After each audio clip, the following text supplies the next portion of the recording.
And I already screwed this up. Oh, man.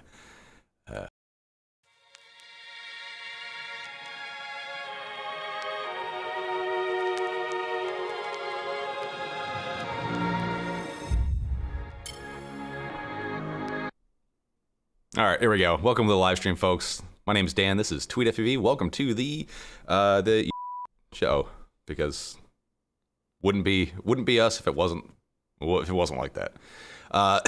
Simple mistake there. Stream Deck is awesome, but if you have multiple profiles, basically the the whole OBS overlay thing is I got here. You have to make a separate profile for each one of those on your Stream Deck, even though they go to the same named scenes. I had the wrong scene up, and well, that's what happens. At least it didn't go into a weird glitch loop that takes 20 minutes to fix, but well, we got it. So anyways, welcome to the live stream. A little bit of inside baseball on how this thing is working.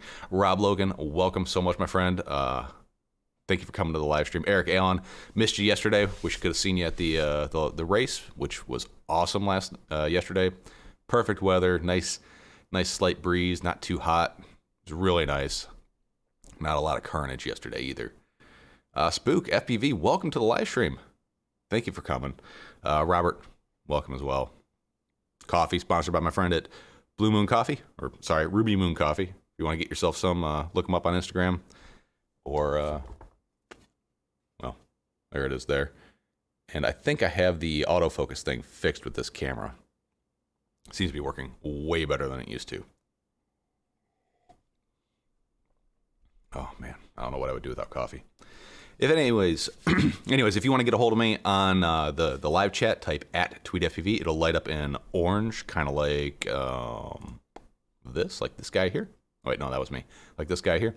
Also, if you're in my Discord, head over to the live stream chat section, and I'll be monitoring that throughout the chat if you don't want it to go on YouTube and ever be ingrained in the live chat box thing that's over, whatever, you know where it's at. And the reason why I do that, if you guys didn't know, if you edit this video at all after it goes back on YouTube, you lose the live chat. So that's why I permanently ingrain it in the video, because it won't get lost by YouTube. And sometimes they lose it just because, well, YouTube sucks sometimes. So anyways, that's a couple ways that you can get my attention. Another way is, I don't see it here, but on your screen you should see a little $sign on there. That is for the super chats. Hit that button and definitely get to your question if you have one.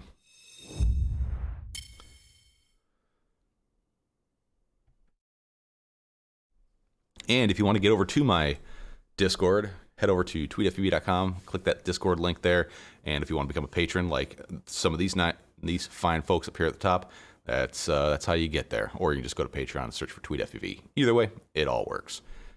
So anyways, had a race yesterday at the Delta 5 FPV group over at Battleship Memorial Park. That's where the USS Alabama is parked, and the USS Drum. And we set up the multi-GP global qualifier for 2021. A really, really cool track.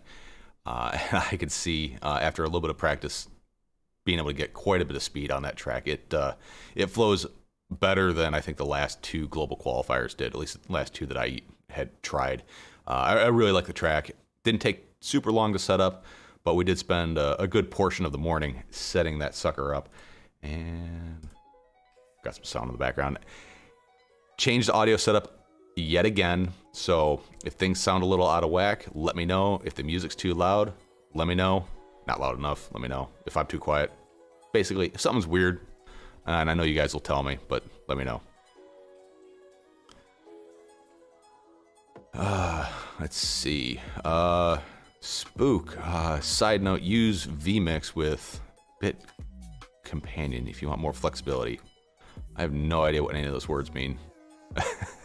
Sorry, man. Brandon Bentley, how you doing today, my friend? Rick Zapata, awesome for showing up. Thank you so much. If you didn't know, Rick Zapata, he does a live stream over on Discord, trying to do every Thursday night, correct? Right? Yep. Rick, drop the link to your Discord in there if you got a chance. He did a little impromptu thing yesterday. I was at the races, so I only was able to drop in for a few minutes just to say hi and see what was up. But Brandon Bentley, it sounded like you had some pretty interesting long-range adventures this last week. Love to hear more about it.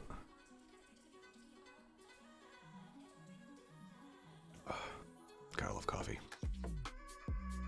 If someone said you had to give up beer or coffee, which one would you do? I'm keeping coffee. Oh, man. All right, so I hope everybody had a good week. Weather was nice. We were able to get out and fly. I definitely was able to do a lot of flying this week. Mostly more testing of this guy, the Emax Baby Hawk 2 HD. I got the replacement flight controller in for it, popped this sucker in and got it configured and started the tuning process on this flight controller. 2 megabytes of onboard black box flash. What's the point, guys? Like, it's at the sampling rate that I need to use. It's almost 30 seconds of flight, if that. So, pretty small black box, but there are things like the open lagger to expand that, but it doesn't have enough UARTs to do it, so whatever, right? Oh man, Brandon Bentley, too much wind yesterday. Might be manageable today though. Hex ready for shooting again Monday evening, Tuesday. Cool. Yeah, the Express LRS didn't work as expected. Really? What was your experience with Express LRS? And are we talking 900 or 2.4?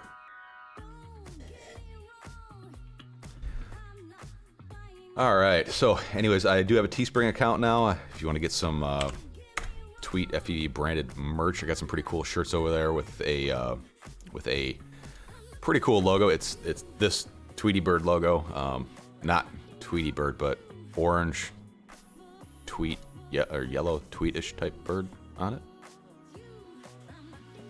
And if you want to hit my Patreon, here we go. If you have any problems, questions, concerns, or you just want to talk to me on the side, tweetfev@gmail.com. That's my email address if you want to get a hold of me. We have one new patron member for this last week, and it is none other than Spook FEV. You have been added to the scroller at the top. Thank you so much for your support. I greatly appreciate it. And anybody who's over on Patreon, they know that I do monthly giveaways over on Patreon. This month it is... Oh, I didn't bring it with me, but it's a 4-inch long-range bind and fly with Crossfire. It's an analog one. Really good platform. I think the only thing you'd have to do with it for some serious long range is go ahead and slap a like an 800 milliwatt VTX on there. But the way the tiers work over on Patreon is the $5 and up, you get the early entry link to the entry form. The under $5, I'll put the link live as soon as I go live with the drawing video, which I think will be on the 29th of this month. So if you want to get yourself a 4-inch long range or want to get into the 4-inch long range game, this is a decent way to get a chance to do it. Sorry, words are tough today. It's hot in here. And I've also had like half a pot of coffee. I don't know. Could be that. Brandon Bentley, 2 megabytes of black box flash is it's laughable. I don't even know why they bothered. Yeah, I wish they would get rid of the black box and give me another UART. That would have been better. That flight controller is a F405, and I'm saying it here, don't buy any F405 flight controllers. If you're going to pick one up, skip it. F411. Erase that last couple minutes.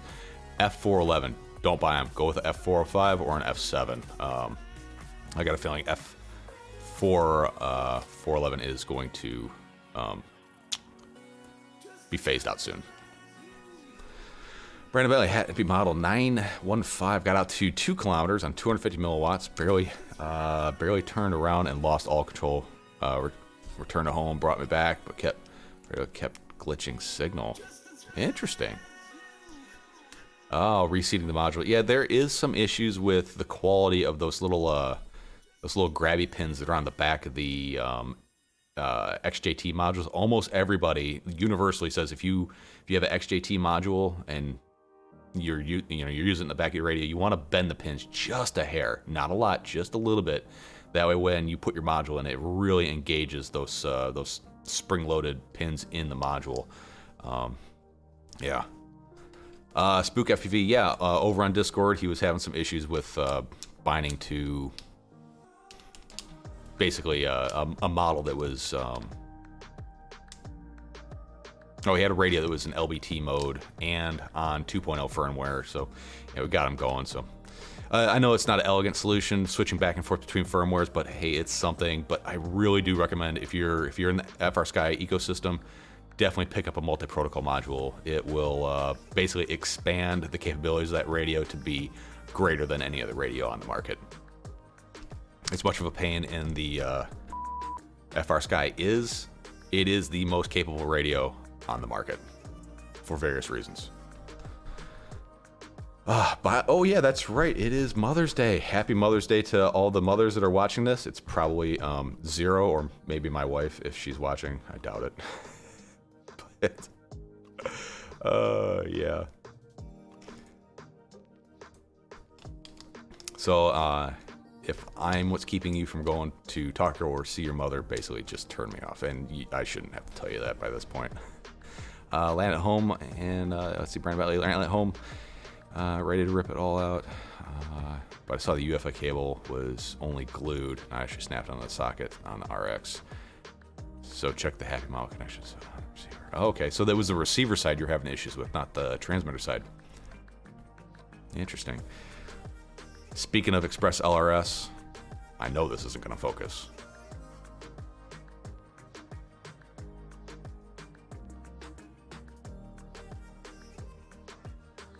Yeah, that was futile. I knew that. I've got some of the EP2 receivers in. These are the 2.4 gigahertz with the ceramic antenna and built-in Wi-Fi receivers. These things are freaking small, like way smaller than I thought they would. I mean, yeah, of course I could just read the dimensions online, but the size of them was way smaller than I thought it would have been. There's one up against a micro SD card. Pretty darn small.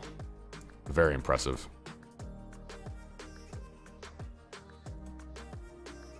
What am I doing here? There we go. Yeah, very small receiver. No antennas to mess with, which is hopefully gonna be nice. I haven't yet installed them in anything, so looking forward to giving that a shot. I do have one of the older versions of the ELRS 2.4 gigahertz receivers on my my redneck range testing board, so definitely want to give that a shot.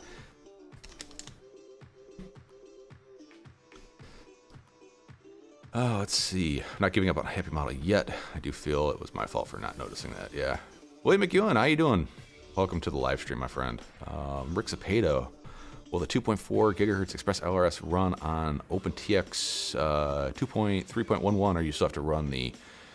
I'm running it on 2.3.11, but I'm running it on a nightly build.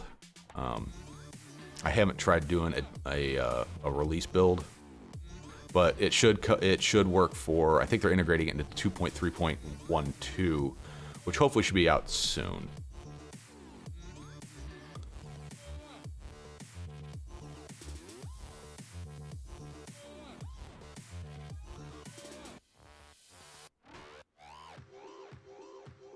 Putting out wildfires, great. We don't need to start that stuff already.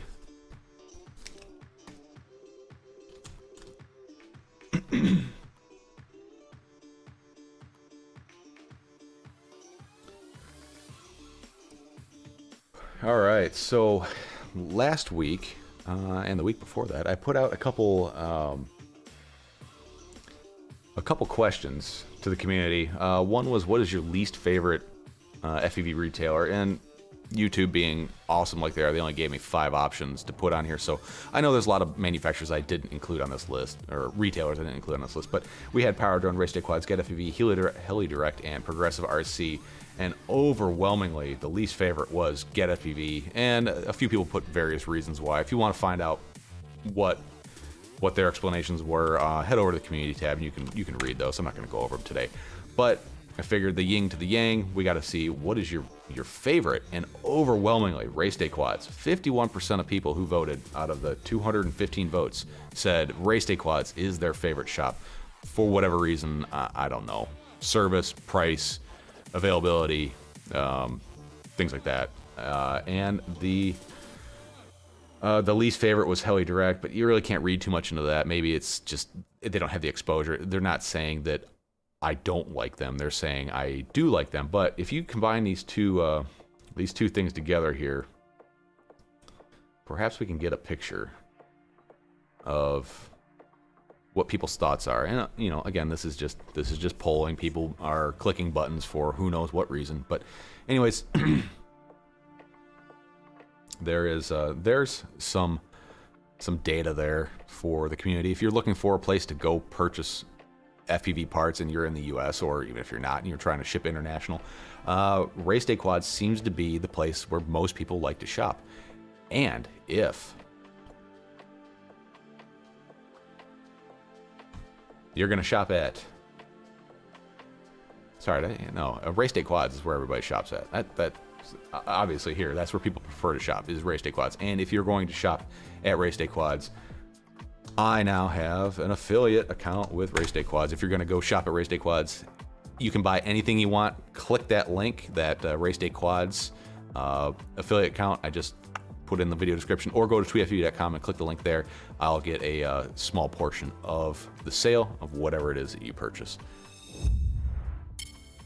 It is a quick and easy way for you to support the channel. If you don't have the time or want to be a patron or anything like that, affiliate links, they help out tremendously. And everything that comes in this channel goes right back into the channel because, well, I operate this at a loss. It's just how it is. I do it for you guys because I love the community and I love this hobby. Get FPV is trying to get business back. I bought ES 915 from them and it came quickly. Then they sent me a coupon for $10 off the next purchase. That's not a bad deal. By the way, also Race Day Quads does do a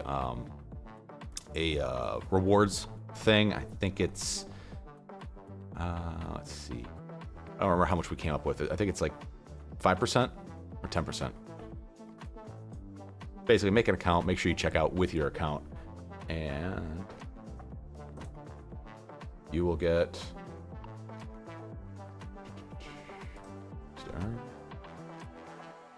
$1 back for every one reward. I know we went through this the other day, and I can't remember what the heck we came up with. It's 10%. I think it's 10%.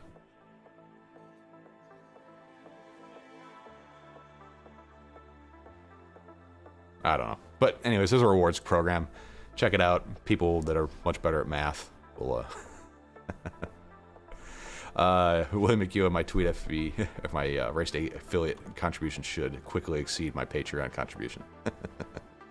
Hey man, either way, it's all good. You can contribute nothing, and I'll still be here. I'll still help you out. My Discord is free, and it for now will always be free for anybody who needs help. I'm not going to charge for you to get in there and get assistance. It's just not the way it should be. Oh man. Well, my daughter was sick last week, and she passed it on to me. It's just a small, like, sinus knee type thing. It's not the, the big C word and all that. But anywho, I made show notes because why not? Yeah, so I thought the results of the poll were pretty interesting. If you have anything to add, any other, say you want to know and you want to ask a question, you want to do a poll, and you don't have the reach, head over to Discord, put it on there, and I am more than happy to put anything on this community tab. Not a ton of people use it, but it does serve a purpose. If you want to just see like a quick picture or you want to do a poll, I'll put it up there if you're curious. Maybe it's something that you'd be interested to. But head over to tweetfv.com, hit that Discord link, and join up. Brandon Bentley, I think Late Night ordered an extra fat DJI goggles foam last night. B&H Photo had the best deal. I got the phone shipped for $20 and use promo code MyBonus for free market. Yeah, B&H Photo. It's always surprising what they carry. They're kind of interesting because they do recognize the Sabbath. So I don't know exactly what times, but there are times where they shut down their online ordering stuff, and they'll tell you when. Hey, you can come back and order. I think it's usually they come back on at or they shut down on Friday afternoon, come back Saturday at like 9, something like that. I'm not entirely sure. Yeah, George Shapiro, Shapiro. It will be free for now. Yeah, it'll basically always be free. I'm not gonna ever charge for it, but there is a Patreon section if you want to get in there.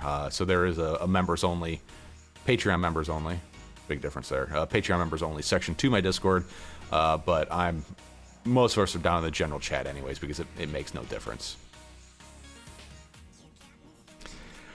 Yeah, Brandon Bentley, I've always asked who on earth did they design those goggles around, and I have no idea. I think they designed it around a piece of T111 paneling with a slight curve to it. I have no idea. Double A, welcome. How you doing? Avaya, welcome. How you doing? Rob Logan. So I'm trying to put Tommy's motors on this power pick I'm building. Not sure if it's the best idea though. The only thing is the way the mounting is makes the wires in a weird direction. Yeah, the wires do come off in a weird direction because they are intended for his frame, which would make the wires come straight out down the arm, and that basically created a smaller footprint for the motor mount on the arm. So Tommy's motors, they're good motors, but there's going to be some weirdness if you're trying to use those on any other frame because they were definitely specifically designed for his frame.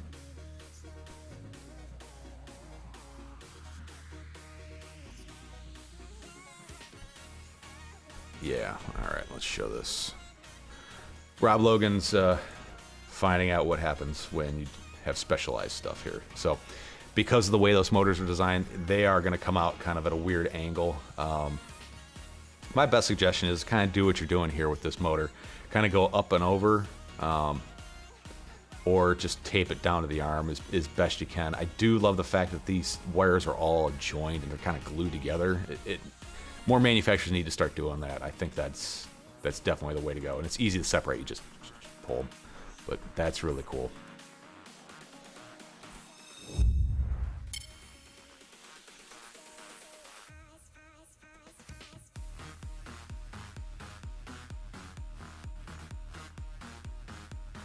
Until it stays that way for never. Well, it's mine. I'll do what I want with it. Any suggestions on how I can run the motor wires? I would just basically figure out if you're going to run reverse props or not, and put the wires coming out of the backside of the frame. So basically, if you're going to run reverse props, so they're going this way, I would run your wires out the backside, so on the trailing edge of the arm. Be less likely to get hit, and then just tape them down. Cloth tape works really well. William McEwen has a steady stream of replacement parts coming in. That's not good.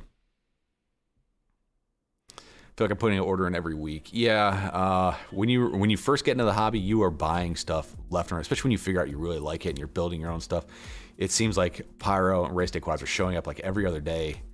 And eventually, when you settle into the hobby and you figure out what it is you like and what you don't really care for, you kind of learn to really streamline the parts and the quads that you fly, or you just fly everything. But I do find that I order in larger batches now instead of like one part here, one part there.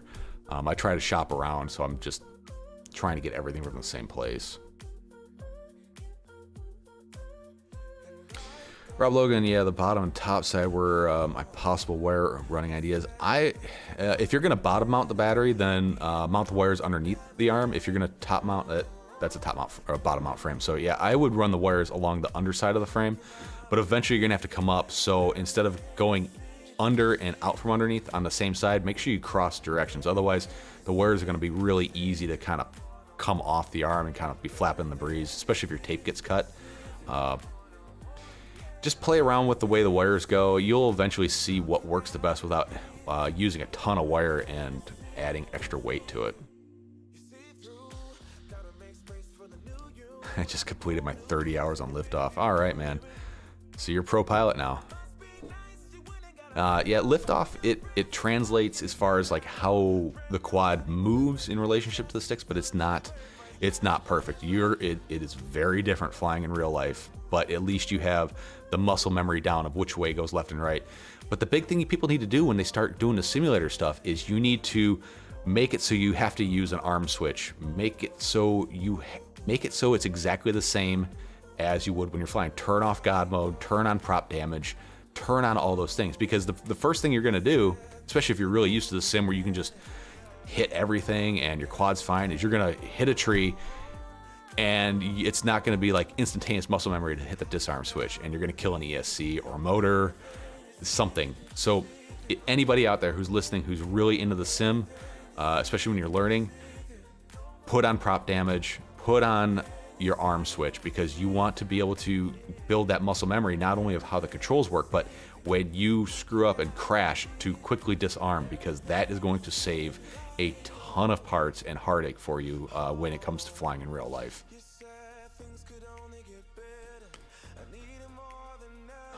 Teflon tape works really well. I really like this Tessa cloth tape. It holds on really well. It doesn't seem like it would, because it's like the adhesive doesn't feel well, but it attaches to the fuzzy part really well. And when you hit it, it doesn't tend to just fall apart, especially when it's under tension. The Tessa tape really, it's really durable. It doesn't seem like it would be, but it is. I've got some of the Emax tape, not as durable, but it's a lot lighter. Just depends on what you're building. Spook FPV, I'm looking to find a new race frame. New to racing, I got a racing and got a Cavex. It's fragile. Looking at TBS Stardust right now. All right, so Spook, since you talked about it,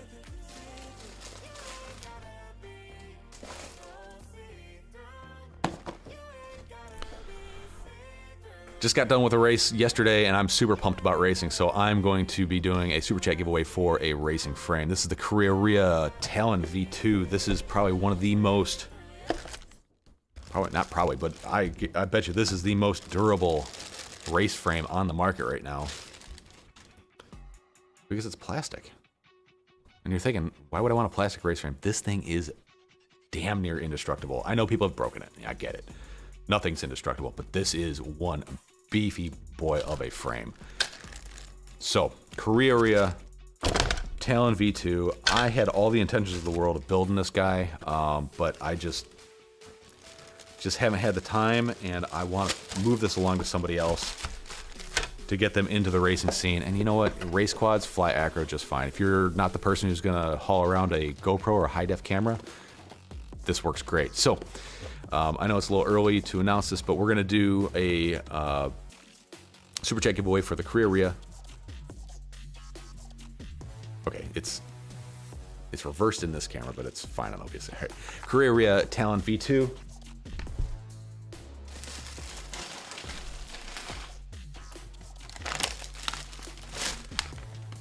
A pack of the most durable racing props ever created. This is my opinion, obviously. The T-Motor 5150 tri-blades. These things are indestructible. I don't care if you're flying acro or racing and you're new and you're chopping down trees and cutting grass with your quad and you're killing props all the time, get a set of these T-Motor 5150s. They don't fly the best. They are unbelievably durable. When you're starting out, you don't need to have super silky, smooth flying. You need to be able to keep flying. These will keep you flying. I've done 2 or 3 weekends of racing and never replaced a prop. And I beat the crap out of these things. I think once I've had a prop break. And by the time I replace them, it's just because they are so chewed up that I'm having a hard time seeing where I'm going and my camera's shaking loose. These things are unbelievably durable. Probably the best beginner prop on the market. T-Motor 5150s. So I'll send a pack of Eric Allen still on his first set. Yeah, and when you buy a set, you get, what, 10 props? 10 props in a bag? So, it's pretty darn good. Yeah, Carrera V2. A set of props. Actually, it looks like a lot of these are used, but they're basically in new condition.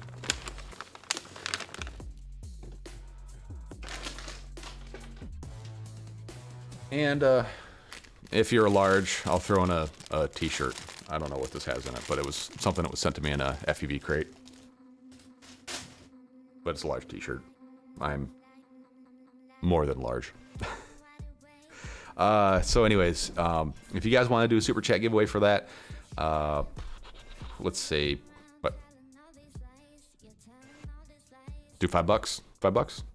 $5 super chat. I'll get you on the wheel for that, guy. But that is a pretty durable, indestructible frame. So especially when you're new into racing, you're going to hit a lot of gates. And carbon fiber frames are typically lighter and better, but they do break fairly easily. This thing, you're going to break cameras more than anything else with that. And lipo straps. And lipos. And props. And motors. But you won't break the frame. Yeah. But since you put it on there, since you asked the question about the racing frame, there you go. Sticking props in. Everything I fly is props out. I see zero advantages to props in. I see plenty of advantages to props out. Props out tends to bounce. Like when you hit stuff, you're typically going to hit it flying forward. Ghost branches, I'm thinking more than anything. Or if you're like drifting backwards, you're going to hit stuff. Props out will help like push yourself away from the obstacle. If it's props in, your quad's going to hug whatever you hit. Especially racing. Nobody runs props in racing because as soon as you touch a gate, it sucks you right in, and you don't want that.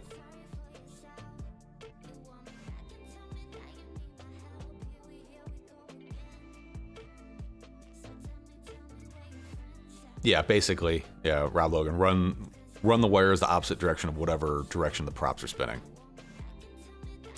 George, just being silly. Yeah, me too, man.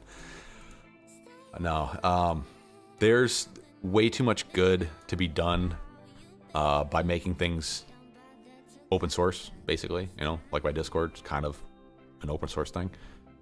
Not at all, but using the wrong terminology, I know that. But I'm trying to keep it open for everybody because I know there's a lot of people out there that have a lot of knowledge in huge Discords, but it's like yelling into the wind when you're trying to get a quick answer for it might be a minor problem, might be a major problem.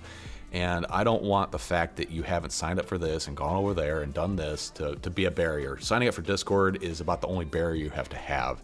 And even like tweetfpv@gmail.com. You all have email. You can ask me questions there. I never turn anybody away. And I've never kicked anybody out of Discord yet. We tolerate a lot. And everybody. I just gotta say, the one thing that bothers me, it doesn't bother me a lot, is being an asshole. Don't be an asshole. A-S-K-H-O-L-E. If you don't know what that is, look it up. Bothers me. I don't know why, but it bothers me. But I love y'all. Yeah, Tessa cloth tape is what I meant. Yeah, Tessa cloth tape is awesome, and like you get 3 rolls of it, and it's enough to last you like a lifetime. Yep, Sun Bunny, exactly. Props out.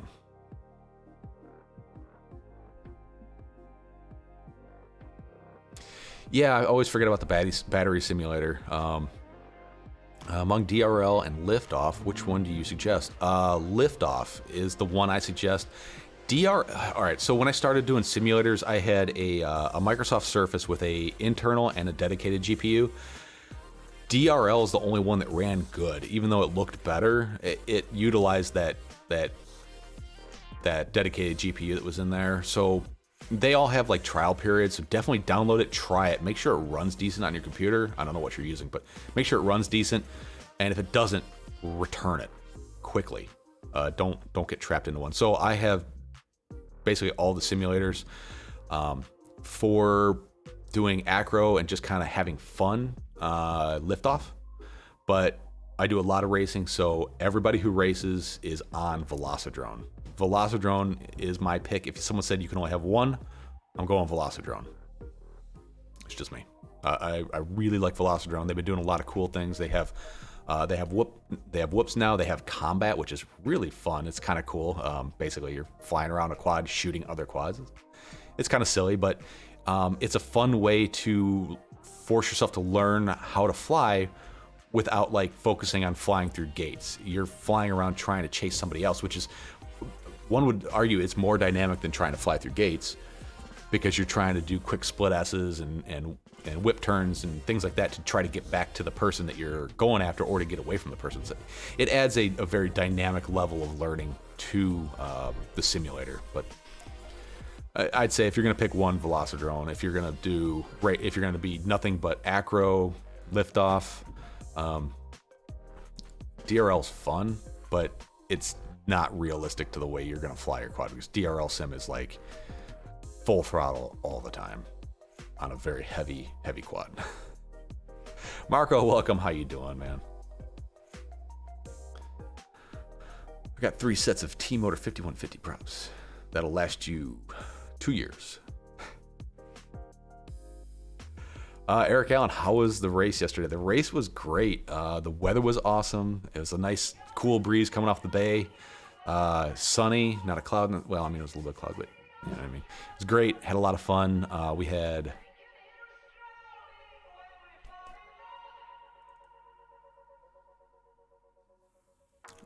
a news reporter come out and want to do an interview. So they interviewed me. I got nominated without being around to talk to the reporter. He left. Unfortunately, he said the microphone he was using, the battery died on it partway through the interview, so they didn't use any of my interview, but they'd still aired the article. Here's journalism at its finest.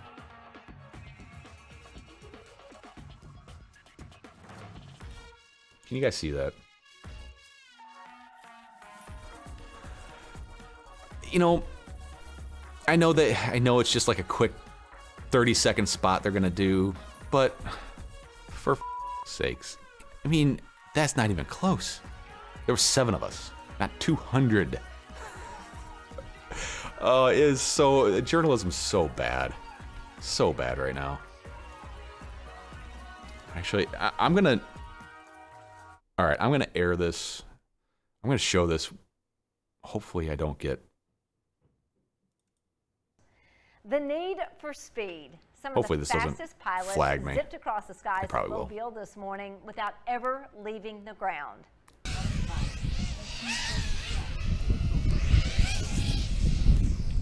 How cool is that? 200 pilots competed in the Delta V first-person view drone race at Battleship Memorial Park. Pilots wearing special goggles attached to cameras on their plane used remote controls and navigated through obstacles at speeds up to 90 miles per hour. Qualifying races whittled down the field for those to compete again, this time at the National Championship in Orlando. NBC 15. So, I mean, it's still cool. It's still exposure. It's completely wrong, but it was still kind of cool. Kind of cool to have the opportunity, but wow, they are far off. They weren't too far off about like what the racing actually ends up doing, but yeah. When do you want to do the super chat train? Yeah, guys, we can do it whenever you want. Someone's got to kick that off. Let's see. So, anyways, the race was really good. I got 5th out of 7. Really struggled in the first. Eric Allen, exposure is exposure. There's no such thing as bad news. All news is good news, right? I really struggled with the first half of the day. I was flying this one. This is the Leggero frame by Quad Rivals. It's the same as my Pyro Cube, but it's quite a bit smaller. As you can see, it's a smaller frame. It's 20 by 20 only. This is my Flight 1 build, and me and Flight 1 were just not getting along yesterday. I don't know. It seems like every time I power the quad on, Flight 1 resets itself, so I have no idea what... 5 out of 200, dude. Pro pilot here. I have no idea like what the rates are or anything like that. When I get into flying it feels different every time I fly it. So I don't know. And every time I try to do turtle mode, I couldn't turtle mode. And the few times I did, it just didn't do what I thought it was going to do. Like, I think Flight 1's trying to be smarter than it should be. So like when you turtle mode, it goes into turtle mode, but then when you disarm and rearm, you don't have to disengage. It is so weird. Like, you almost have to like momentary activate turtle mode and then momentary deactivate turtle mode. And I still have not gotten the muscle memory of how to do it. Plus, the flip stick on this frame is just far too short. If you land on anything other than golf course green, you're not turtle moding out of this thing. So halfway through, I said, you know what? Screw this. I'm going back to my old Betaflight setup. And that's when things really started to jive with me. This Betaflight rig I have here, it just, I don't know. I just feel way more connected with it. The tune's terrible on it. You can hear the D-term oscillations. The motors are hot, but I'm just set in it, whatever. And I think the rates were the big determining factor. Since Flight 1 goes through the OSD only, I have no idea like what the numbers mean when you look at the rates, because in the OSD it says RC rate, acro rate, and then super rate, but it doesn't tell you what the end formula is. So I've never really been able to wrap my head around the race flight rates. Oh my goodness, we got some super chats coming in here, folks. Let's get the Namio of wheelies out here. Let's take a moment to appreciate this wheel where Rob Logan Jr. finally won his first super chat giveaway. So let's appreciate that. All right, let's get that out of there. All right, so first on the board we have a Dustin Gabble. Thank you so much. William McEwen, no need to add me. Just saying thanks. All right, William. Thank you. Spook FPV. I don't know what. Is that Norwegian kroner?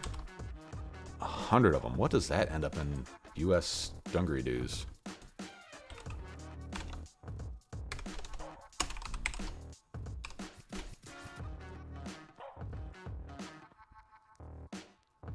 Sweet. 12 buckaree dues. So we'll put you in there for 2. All right. Got you on the wheel, guys.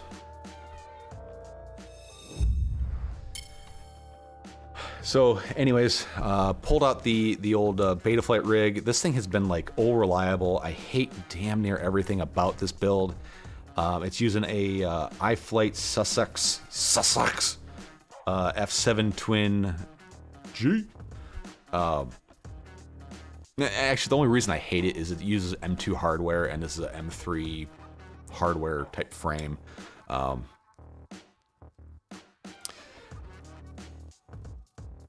Actually, that's the only thing I don't like about it, is I'm using a flight controller with M2 on it. But this thing was just far, far more locked in, flew far better than I was expecting it to. And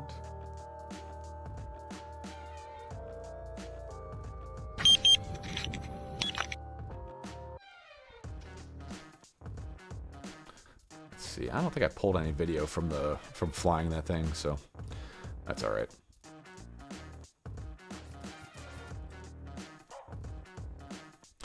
Yeah, terrible name, iFlight. iFlight's had a lot of really questionable decisions. Like, I think they were going for a new tagline. It was like, "Come fly with me, big boy," or something like that. Like,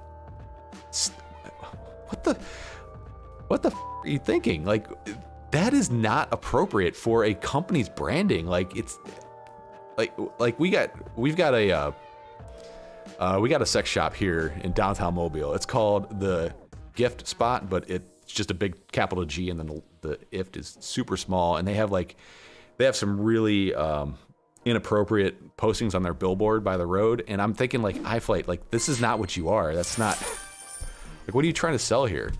And they even put it up to a poll where people were able to ask, like, hey, what do you think of this, the new taglines? And everybody's like, no, that is stupid. And they still picked it. I think they may have changed it. I'm not 100% sure. Robert Andrews for $5, getting you on the wheel.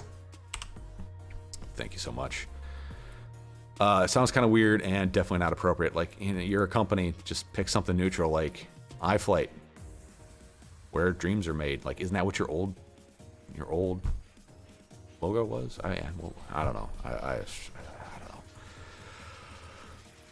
I feel like they need somebody who is a native English speaker.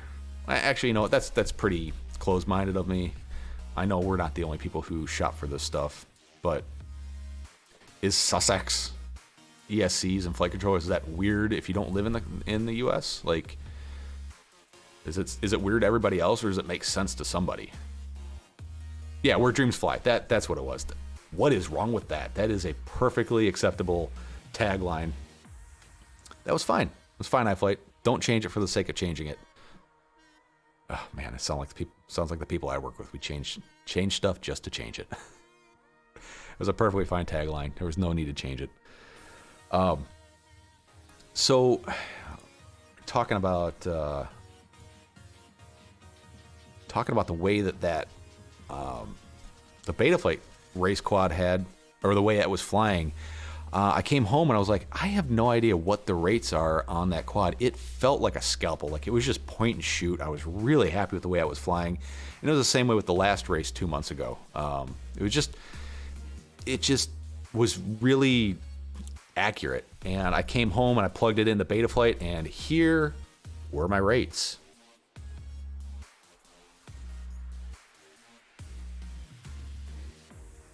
I put out a poll like a month ago asking who uses what rate styles, and nobody put quick rates. Apparently, I'm the one guy that did. I have no idea that I had this set up. It's very flat, not a lot of curve, 400 degrees per second. And this was like scalpel. Like, I really liked the way this thing controlled. Like, I found myself like banging off the edge of the gimbals, which means that you're pretty much where you should be. For me, you shouldn't be only using like the inner quarter of your gimbal travel. Like, you want to be able to have all that resolution, and this did it for me. And I went through and I switched the rate type to race flight, took this little screenshot, and I tried to match it up, and I found a matching race flight rate algorithm or setting that got me this rate. I haven't had a chance to go race it through some gates. I'll probably set some up in the pasture and give it a try. Quick rates, never used them before, but it's like max rate, RC rate, no expo. I might bump up the max rate to like maybe 500 just to get a little more out of it, but I don't know. I was pretty happy with this. I don't think a lot of people fly with such a flat curve. I know Drew Camden, Rotor Riot Drew, he flies with a linear yaw. And he had a whole thing about why he did that, but I don't know. I was not expecting this when I plugged it in. Not at all. Eric Allen, $5 on the wheel. Thank you, my friend. Brandon Bentley, I do like quick rates, but I liked actual rates better for freestyle. Yes, I have been using actual rates for freestyle for a little while now, and I greatly prefer that. It just makes that really smooth inner, little bit of travel just off center, so you don't see the quad like hunting back and forth as you're kind of like, A, your fingers are twitching, or B, you're quickly changing directions. You don't see that quick twitching in the nose of the quad. It creates a very soft center, which looks way better when you're reviewing your video. Mr. Huggy, that's a Chinese translation for you. We were sold on RC F1 car.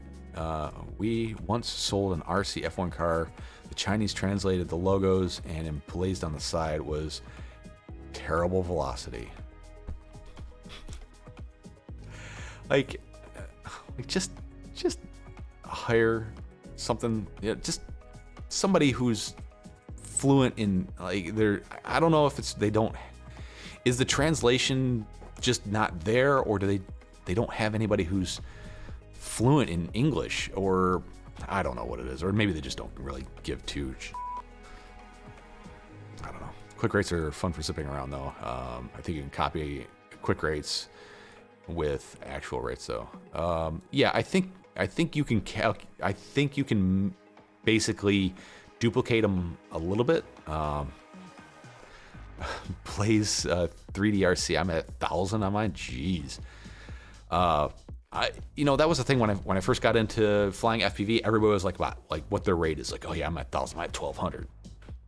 And then you get really used to it, and then you start dialing back your rates. Like, if you want that like quick twitch steel style flying, like, yeah, bump the rates up. But racing, everybody flies with low rates for racing, like 500s, 400s, 600s, somewhere around there. That's like about where everybody's at for racing. Some people even lower. You want more, like do a black box log with your stick overlay and look at like the maximum amount of stick deflection you ever use. Do you only use like a quarter of your travel? Move your rates up. You'll get more resolution, maybe be smoother. Rates are a very personal thing. Like, if that's what you're used to, just stick with it. A lot of my quads for the longest time, they was just Betaflight stock rates because I couldn't be bothered to try to screw with it or find something there. I just learned to fly it. There's making the quad adapt to you, and then there's you adapting to the quad. It's like buying a chair, like a chair with 1,000 adjustments, or just a steel folding chair. One you can make adjust to you, or you can adjust to the chair. I don't know which one's better. Max out only on flips and rolls and freestyle. Blaze 3D RC, do you race, or are you only a freestyler? Not a racer. Okay, well, that makes sense. That makes sense. I would imagine you have a pretty soft center section, like with a pretty drastic curve at the ends. A lot of expo. Again, just guessing. Yeah, so the track setup yesterday was really nice. We do need to get a few new gates. I think we have a couple there that are pretty beat up, and then our barricade hurdle thing, it was just improvised. It's just what we had on hand. Here was the guy from the local news taking video. Nice, beautiful day outside.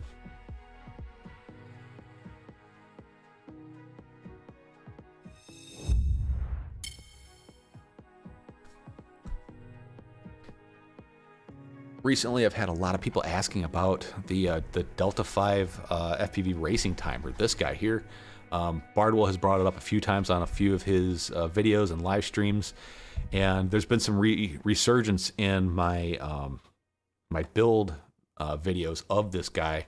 The developer of this, he's the chairman of the Delta 5 LPV group that we fly with, and this is the timer we use, and it's, for the most part, like it's a super reliable timer, and it's very inexpensive to build. A lot of people are saying like the Facebook group is dead. He's stopped really putting a lot of development into it. He's busy, a lot of other stuff. There's people out there trying to make a profit off his work, and it's kind of soured his view on supporting this thing. Everything is still there, folks. If you're looking to build this, the GitHub is still active. You can still go in there, follow the directions, and get one of these set up and flying.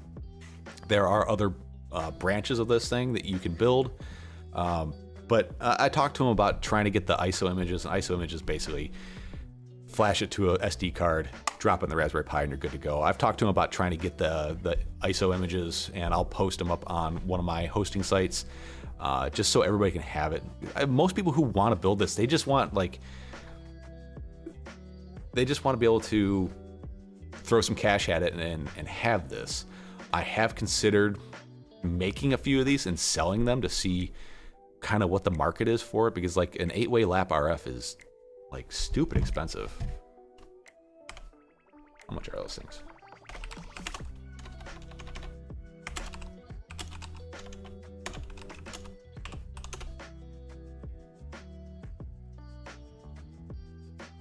About $600, $500, $600 for 8-way lap RF by Immersion RC. That's kind of the other big timer out there. This thing is dirt cheap to build, and the parts are easy to come by. So I'm thinking about maybe making a few of these and seeing what kind of interest there is. There's a lot of like hand soldering that goes into this, because it's all bare PCB. You got to put all the pin headers on it. The software is actually the easy side of it, and that's what people are stumbling on, is the software side. And it's just because you're using a terminal to get into the Raspberry Pi, but literally from the GitHub, it's copy, paste, hit enter, let it do its thing, and you'll be up and running. So we've been talking about it, and we've been talking about it for a few years now, about where to go with this thing. He's thinking about maybe getting back into it and trying to revamp the GUI so we can try to like get away from being raped by lifetime, because they keep charging more, not really adding a whole lot to it. So I don't know if anybody watching this is interested in the lap timer, but this thing is super convenient. Like if you are at all into racing, you need a way to time yourself. How would you know if you're doing any better? A lot of the goggle modules have like timers in them, but they're super like they just don't work well at all. I had one work good for like one pack, and then it just never worked right again. I have no idea why. Oh, let's see. Back to the chat. Eric Allen, 9 of you need to smash that like button. Yeah, man. Brandon, I gotta go. Testing some logging and firmware project before it gets much windier. All right, Brandon Bentley, we will see you later. See you on Discord, my friend.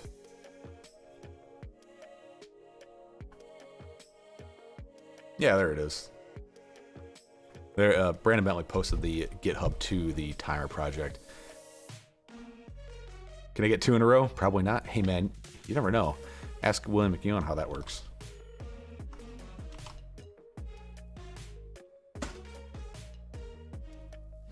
You're on the board. Toxic, what's up, my friend? How you doing? Toxic FBV, one of the awesome people over on my my Discord. I still haven't posted the video, but he sent me his DJI FPV drone to give a whirl for a week, and I gotta say I really enjoyed it. Thank you so much for sending that to me, by the way. I hope everything made it back to you in one piece. Private Island, how are you doing? Toxic on the board for 5. Thank you so much. And anybody who is just checking in, we are was it Spook FPV talked about getting a new race frame. So I've had this race frame in the wings for a while. I figured, you know what, today, just coming off a race day, super pumped about it. I'm gonna give away a Korea Talon V2. It's a indestructible plastic wonder race frame and a couple of T-Motor 5150s. Best prop you can get for durability. And if you wear a large size t-shirt, I'll throw that in the box as well. I have no idea what's on it. It was from my FPV crate.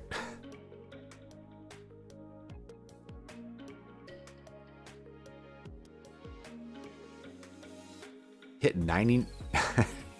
Wow, that is impressive. 99.8 miles per hour in acro. That is very impressive. hopefully you got some cool video with it over there. You said you took it with you to Florida.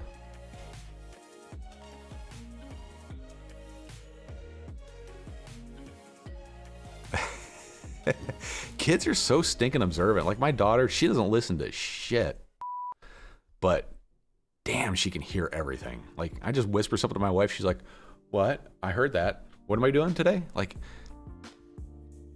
but yeah, when you tell her to do something, she's just like, "I know what you're talking about." Private island with 8 Canadian dungarees. Thank you so much, my friend.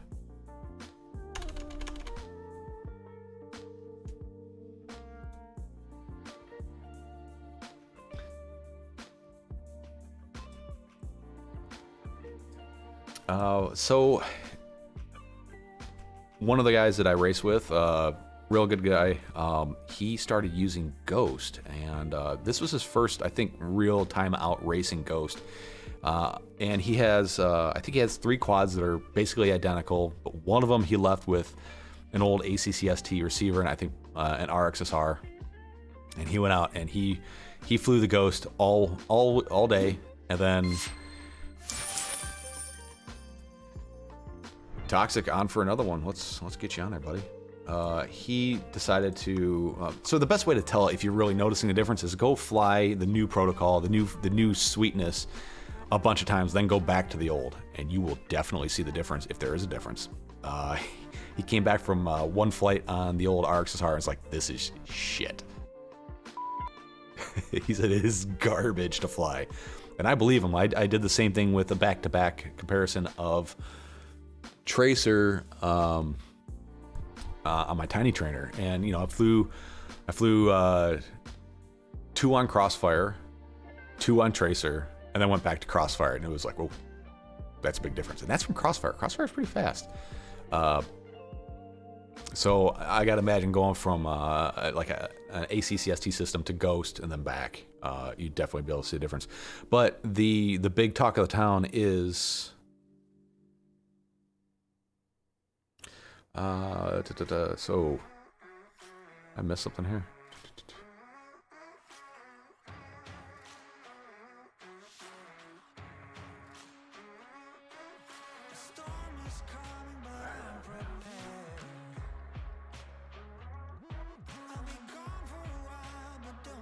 Can we get into the giveaway without doing Super Chat because Super Chat isn't available in my region? Yes, you can do PayPal.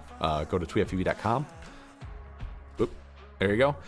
You can get on the Super Chat there, and then just if you send it, just put a note down in the chat box that you sent something. Otherwise, I won't see it. And I'll split shipping with you if you're outside of the U.S. Shipping, I know, is usually kind of cost prohibitive. But I'll split shipping with you guys. So the new hotness is the Express LRS, and I know we've been talking about Express LRS quite a bit lately.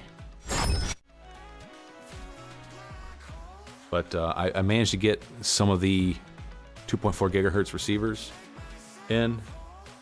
This is Express LRS 2.4 gigahertz, has a ceramic antenna on it, and it also has Wi-Fi built into it.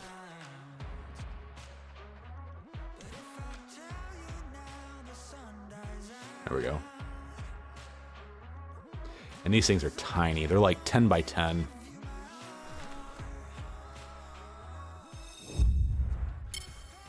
So I think either Ghost or Express RS is going to take the place of Tracer in my fleet. Again, I like TBS's product, but I don't like TBS, and I think that they are behind the curve on this for sure. I'll still stick with Crossfire, but it's half the size of a Crossfire Nano RX. I think it's less than half. Let me grab one.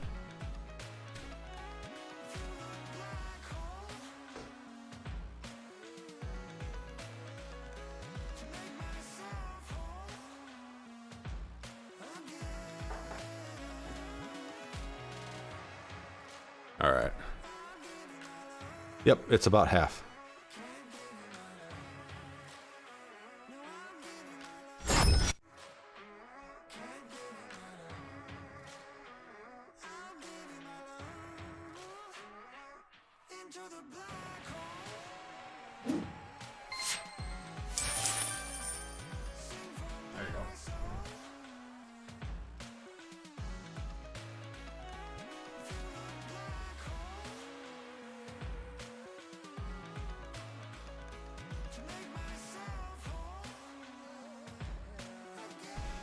So yeah, very, very small.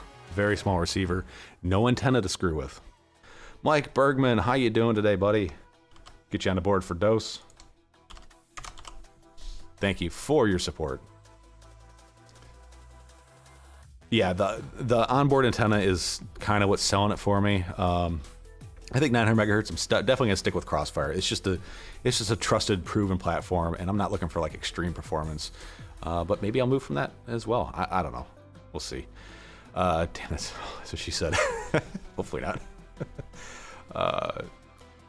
I burned out a Crossfire Nano on the Baby Hawk. I'm not sure what happened to her, but the burn mark on the sticker in the Crossfire and Baby Hawk AO is fried as well.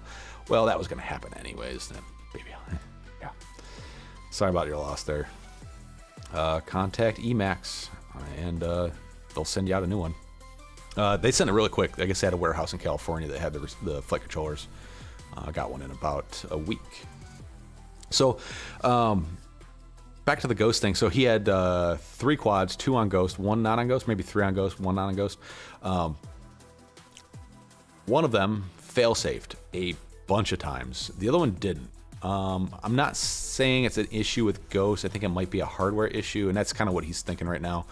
So maybe a faulty antenna or something's weird with one of the plugs, something like that. But he had a bunch of fail-safes on one heat with this Ghost system. I don't think it's an actual issue with Ghost. It's probably a hardware-based issue, not like a fault in the system. But it's interesting. Yeah, Baby Hawk 2. That's what I figured you were saying. Like I said, I had my Baby Hawk 2 HD FC die on the second pack. Not super, not getting the warm and fuzzy about the Emacs electronics on that thing. But the cool thing about the Ghost is the hybrid board with the tramp and the receiver built onto one board, not soldered to one board like all the TBS stuff has been, like with the piggyback boards, but it is built into a 20 by 20 board. So there's just one plug, 2 antennas, good to go. And also you can have the tramp protocol integrated into everything. So it was really cool watching him change channels in the races. It just goes to his Lua script, says, yep, this is the channel I want, send. And when he plugs a quad in, boom, it's on the right channel. And I know TBS has done this for a while. I've always had a hard time getting that lead follow thing to work between the goggle module, the radio, and the receiver. It just never really worked out well for me. I haven't tried it in a while, but it's always been kind of a pain in the butt. But really looking forward to this. Really want to give this a try. Just need to find the time to do it. I have one of the 2.4 gigahertz modules here, the big guy. All my radios use the little guy, but I have an adapter, so that shouldn't be an issue. But I have started the process of trying to build some of the 2.4 gigahertz transmitters. Awesome thing about ExpressROS is it's open source. It means lots of different hardware, lots of different people working on the project, not one company beholden to itself. But I have the PCBs in the house. This is honestly the first part that showed up, and this PCB design is really cool because it'll work in the full-size XJT bay, and it'll also work in the XJT Lite, the small one. So this really excited about this project. I think I bought 20 PCBs because it was like $5 for 20 of them, so why not? But the rest of the parts, I have enough coming for 5. I'll probably build one for myself and then a couple for some friends or people who want them. But it'll be probably another month before I get all the parts in to start doing that build. I love doing the little projects, some SMD soldering. It's just a lot of fun. Plus, you can say you built it. Of course, it's somebody else's design and all that stuff, but it's pretty cool. This, I am not building this. This is just stupid to try to build. They're so small and they're cheap, dude. These things are so stinking cheap. So really looking forward to the ExpressROS 2.4. It may be what takes the place of Tracer. I don't know. I know there's some that's going on with TBS and getting ExpressROS to work on their hardware. I think you got to use like an older version of Freedom TX or something like that. But I'll look into that more as we get there. William McEwen, we'll see you around, buddy. I'll talk to you over on Discord, my friend. Mike Bergman, how are you doing today, man? Hopefully you had a good week. Got a chance to do some flying.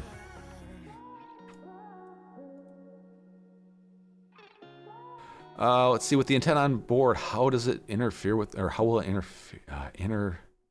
how is the interference with the build? It's minimal. This isn't intended to be like a long range flyer. This is race. This is pure racing and like mild freestyle. Obviously the ceramic antenna is not going to have the gain of a full size antenna. It's just not. It can't. And then you're going to stick it inside of a canopy covered with TPU or carbon fiber or whatever. That doesn't make that much of a difference. But this is designed for racing. Same thing with Tracer. Tracer is designed for racing. It can do long-ish range. So can this. So don't plan on putting this in place of like a 900 megahertz crossfire system. This is 2.4 gigahertz. Think of it racing. Tiny for racing. In that aspect, it's not going to matter. Even some of the old race builds I had where I was running like a D8 FR Sky receiver, I would literally take the antenna and just jam it inside the canopy. Not sticking out in the air or out in the arm, so it has good reception. 2.4 gigahertz is just super resilient, where you don't really need that like optimal antenna mounting. Like 900 megahertz, you clip a 1/4 inch off an antenna, you're done. As soon as you touch the ground, you're never going to rearm. The ground attenuates the signal so bad. I cannot recommend anybody run 900 megahertz for racing. It is just silly.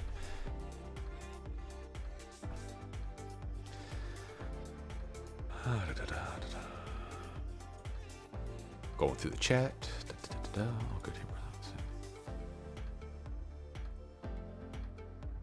The tune on it is decent. Toxic, did you enable bidirectional D-shot on yours? Or are you just flying it as is? I enabled bidirectional D-shot on mine, and it goes to the moon as soon as you arm it.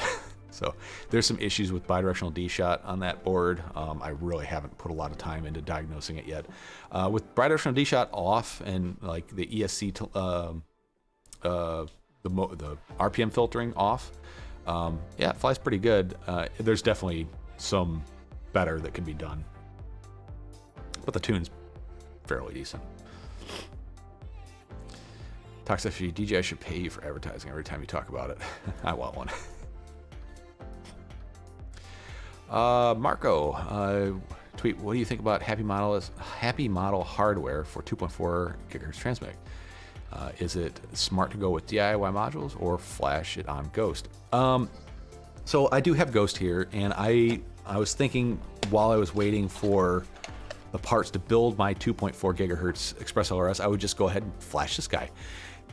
The reason why I didn't is it is a one-way road. You flash Express LRS to this, that's it. That's all you're getting on this. You can't go back to Ghost, which I don't know. I'm just not ready to make that kind of commitment yet. I do. Let's see the Happy Model. I haven't seen what Happy Model has for the 2.4 Express LRS stuff yet. I think all they have are large modules right now. At least when I looked earlier this week. I know they're putting 900 megahertz Express LRS into the AIO whoop boards, which is amazing that they're doing that. Let's see. Okay, so Happy Model's 2.4 gigahertz Express LRS is still this size module. So if you're running a XJT Lite, like in the X9 Lite, the X Lite, the Tango 2, that's not going to work without making or using some sort of adapter module. That's where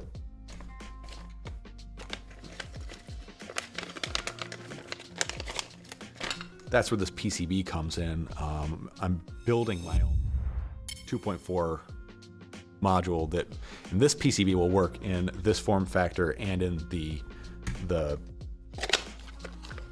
XJT Lite form factor, like this guy here. As you can see, it's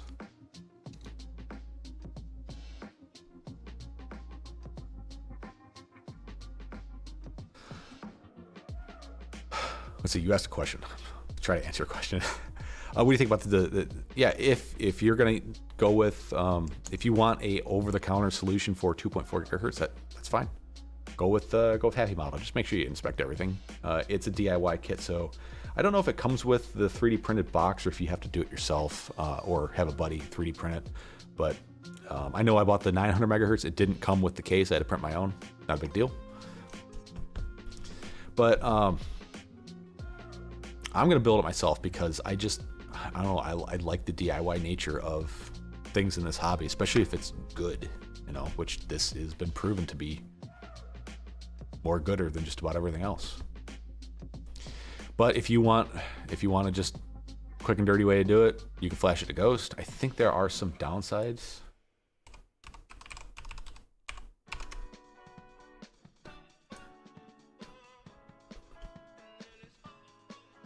Let's see here. Let's take a look. Let's see. Supported hardware for 2.4 gigahertz. We have, I think this is the one that I'm going with. Yeah, here is the slimmer. So here is the GitHub for the 2.4 slimmer. That's the one I'm working on here. You can flash it to Ghost. It supports 100 milliwatts output.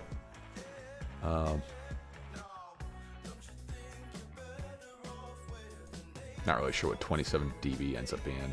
Not super up on dB versus milliwattage, but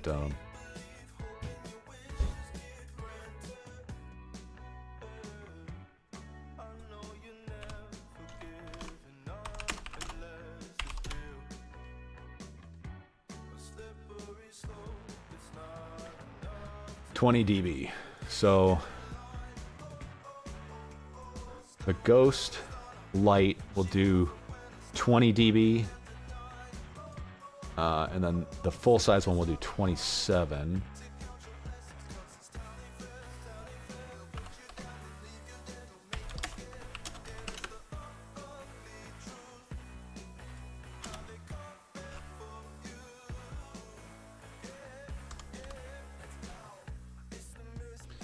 Which would be 500 milliwatts. So there's a little bit of power penalty to doing it with the Ghost Light module. So 500 milliwatts for the DIY, 100 milliwatts for flashing it to Ghost. And then all the receivers here, those are all the compatible ones. So I'll drop a link there. There you go. Hopefully that answers your question, Marco.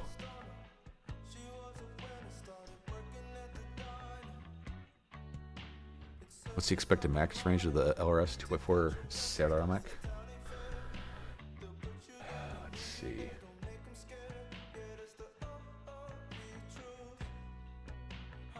So at the bottom of that GitHub, they have range tests data.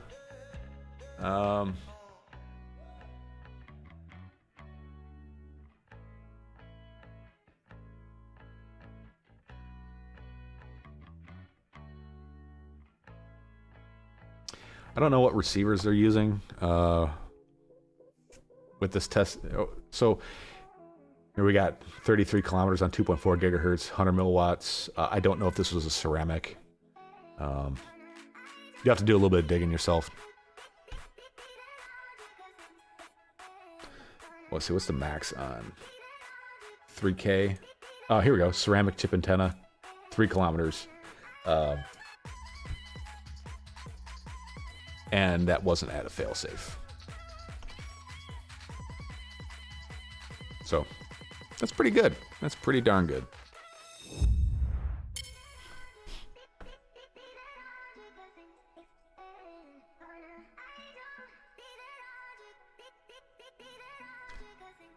Oh, back to the chat. Let's see. Toxic flew his DJI right out of the box, never touched the tune. I flew his DJI quad right out of the box with a stranger pair of goggles too. There's a little bit of effery that went into getting it to work, but it wasn't that hard. Nothing more than what we were used to in this hobby. I think a person with zero experience might have had a little bit more difficulty than I did. Marco, I'm on QX7, so I don't mind the full module. I was wondering about the hardware quality. It's so cheap. It's decent quality stuff. Obviously, the number one tool you can have in this hobby is a jeweler's loupe. Get one of these. Any new piece of electronics you get, do some pixel peeping. Take a good look at all the solder joints. You may find a solder whisker or a wire whisker or a solder ball someplace it doesn't belong. Get that stuff out of there. This will save you a lot of headache. Any electronics I get for this hobby, I go through and I look at it very closely under a jeweler's loupe before I put power onto it. It'll save you a lot of headache.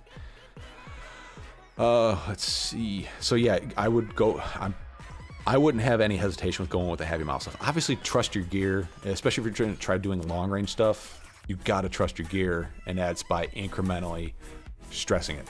Go a little bit farther, Safe areas, know what you're going, know where you're going, have someone there to watch, record your DVR so you can find your when it crashes.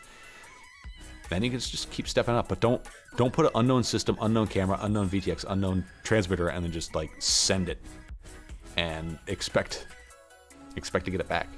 Got to trust your gear, and you don't trust it until you work up to those ranges. Dauntless, hey, how's it going, man? I like the GPS functionality of it. Yes, flying long range with the DJI FPV quad was really cool because you have all the nanny features of DJI with like the battery monitoring, the GPS, the return to home, the connection monitoring, all that stuff with the fun of FPV. So, I mean, I set it up above my deck and I just jammed the stick forward and it just went until it ran out of video and then it just said, all right, come back. Yeah, I was a little bit brazen with your quad, probably more than I should have been. I'll be honest. I had a lot of fun with it though. I didn't get a ton of packs. The weather was just garbage all that week, but I really liked it. Tweeter and the Monkey Man. People say 100 should be fine. Yeah, 100 should be fine. It depends on what you use it for. If you're using the 2.4 for long range, A, you're doing it wrong, and B, you're doing it wrong and you should stop. If you're using it for racing, 100 milliwatts, it will be plenty. Mike Bergman, is that Bardwell's old Korea Rhea V2? No, this is my old Korea Rhea V2 that I never got around to building. Sorry. Also, I want to mention, if I'm not looking at the camera, it's just because there's a lot going on here. Whatever you see that's like a screen capture, it's over here. So I'm going to be looking like that. The live chat is here, so I'm usually looking at it, but my OBS preview is over here. And for some reason, I keep wanting to look at it. So you see me looking away, it's because I'm over here. And then I've just got some other random stuff going on over there. So looking at the camera is hard to remember to do. And then even at that, there's a monitor on top of the camera that I'm staring at. So just thought I'd mention it because I keep finding myself like drifting away from it. There's just so much going on, so much to take in. Toxic, I could fly one side of the parking lot, but not the other. They've gone 3 kilometers, but that wasn't the max. No, Wesley Vardy, I think he's been doing some really extensive range testing on this stuff. Flying a wing, I don't know where he's at, but he's maxed out his range on his wing, not the range on Express LRS, and that's on 900 megahertz, by the way, or the long range system. I mean, I never touched a tune. The DJI flies like a brick out of the box. Yep.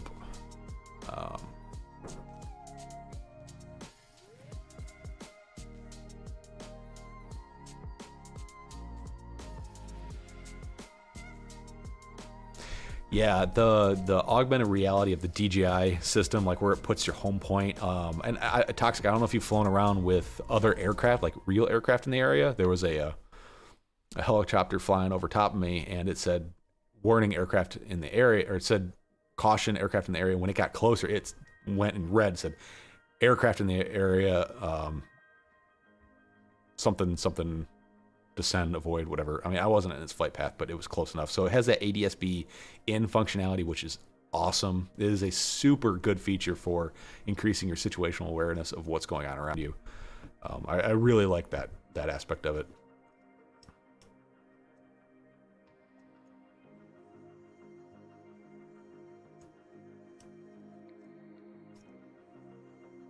Quit looking at the camera. It feels weird.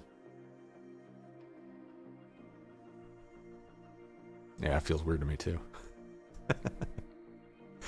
Got some new headphones this week. No wires.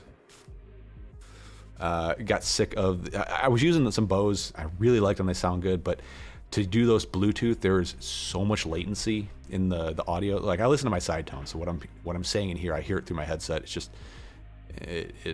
it works really well for me. There's so much delay. It was like a second and a half. So I would start talking and it just like drift. Like it makes your mind melt listening to yourself with like a 1 second delay. So I had to wear those wired, and that was annoying. These are Bluetooth, but the base station works well with the Go XLR, and the latency is next to nothing. So this works really well, and these are super comfortable. Really like these. These are Arctis Pro Steel Series wireless. Really nice, really nice. I really like these things. I'm very happy with them. They even have that.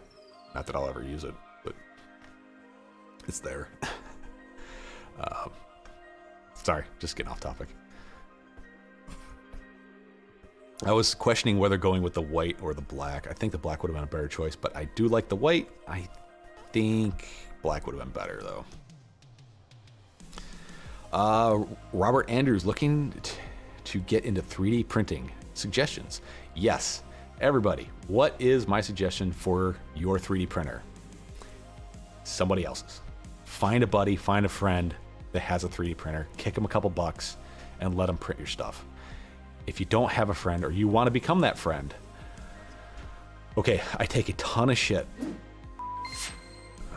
Mike Bergman, thank you so much for the $5 super chat.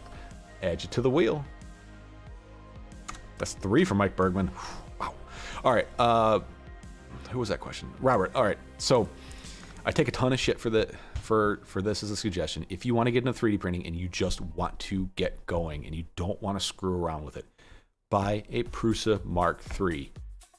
I know it's expensive. I know it seems like you're not getting a lot for what you're paying for. You are getting rock solid reliability, awesome customer service, and just the best community behind a 3D printer. Get the Prusa Mark III. You will not be disappointed. Now, everybody's gonna say, get the Ender 3 or the Solvel SV01. Yeah, you can get that. You're gonna be tinkering. You're gonna be messing around with it.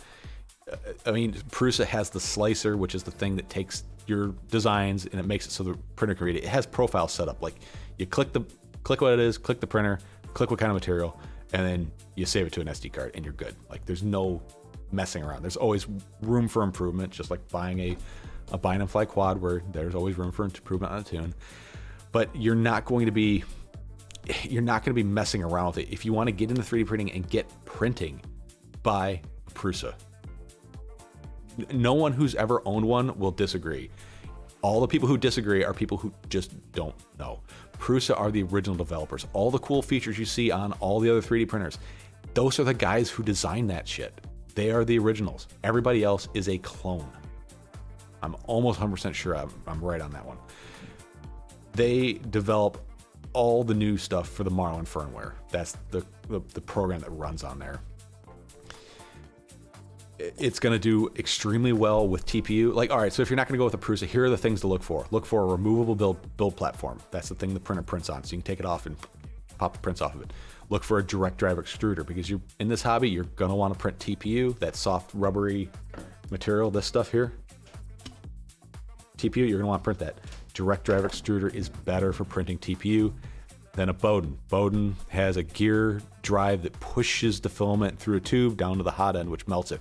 Direct drive, the thing that pulls the filament is directly on top of the extruder. There's a lot less room for expansion and contraction of the material. So as it like tries to feed the material in, there's some compression and there's some retraction. So you get very unreliable extrusions with it. And if any of this stuff doesn't make sense, just go with it. I've been 3D printing for a very long time, from some of the crappiest printers to what I got now, which is a Prusa Mark III.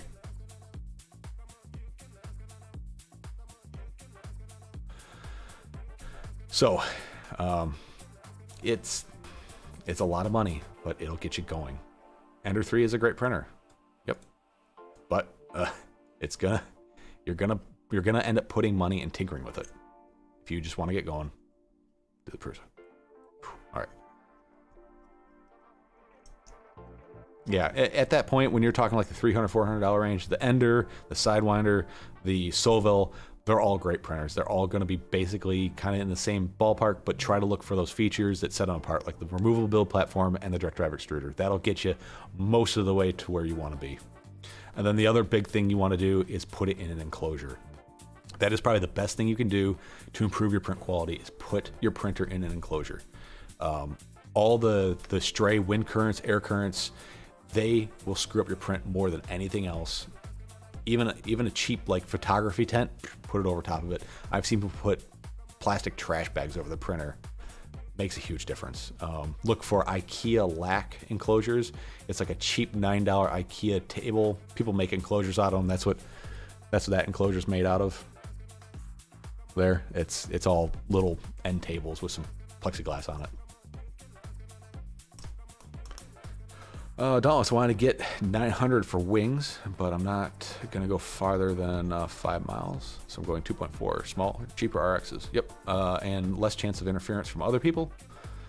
And so 900 megahertz is very, like, you got to be really careful with the way you mount your antennas. The antenna mounting is more important on 900 than it is on 2.4. They're both important. Let's get that straight. But if you do the same crappy practices of mounting 900 megahertz versus 2.4, 2.4 is most likely going to work. Then 900 will.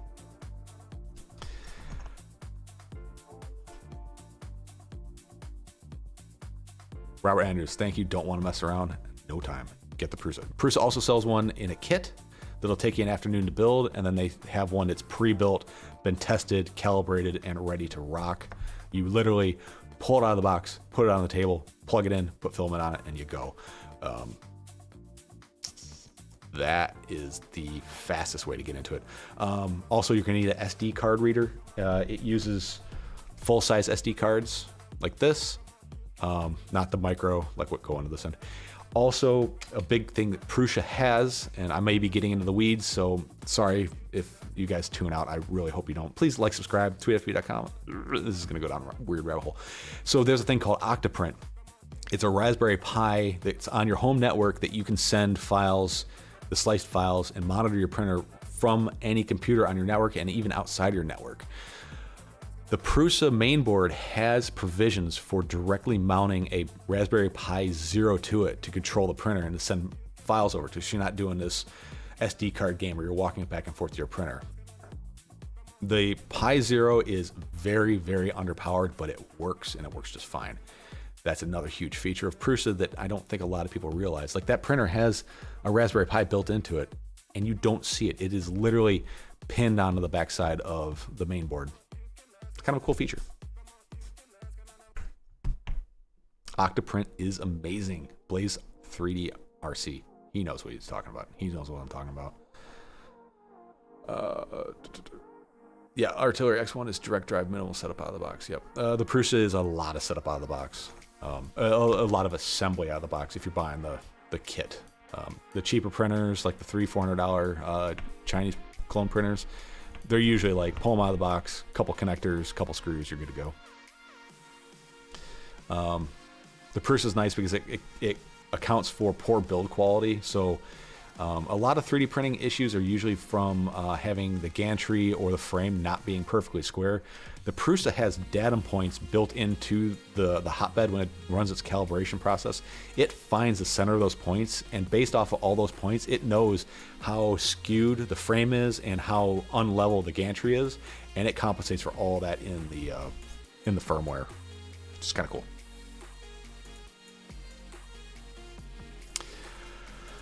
Mike Bourbon, the recap project started before, the rep wrap started before Prusa. Yes, they did.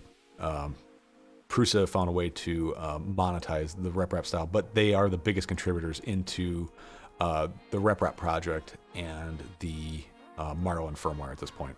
At least they were when I was looking into it. I haven't been really researching 3D printers in a couple years now. Michael D, 530 Tiny Trainer, would that be a good beginner drone to learn to build and fly? Yes, if yes, would less KV help learn fly process? 533 Tiny Trainer is not a good frame to learn to build on. It is a tight, compact, difficult build. 533 is hands down the funnest FPV quad I own. I have 3 of them. I've given away another one. I have one sitting in a build box here. It is the funnest quad I have ever flown. And after every race, I throw that thing up and I send it, and I absolutely love it. You know what? Just because you guys are here and you're awesome. Robert Andrews, thank you so much. Put you on the wheel. And if you don't want it, then we'll just spin it again. Anybody who puts a super chat in for $5 or more gets on the wheel for the giveaway, whether you want it or not. And then if you don't want it, we'll just spin it again. So that's cool. All right, since you guys are here and you're awesome, I'm having a good time with this. Let's roll this guy here. This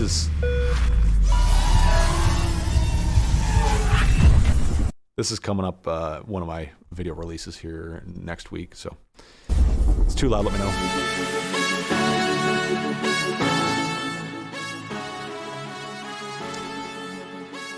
This is the 533 Tiny Trainer.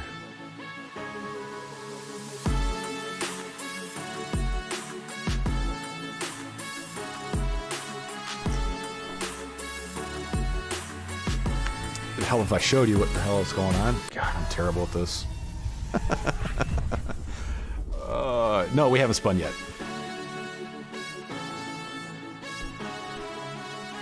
One giveaway for the career frame.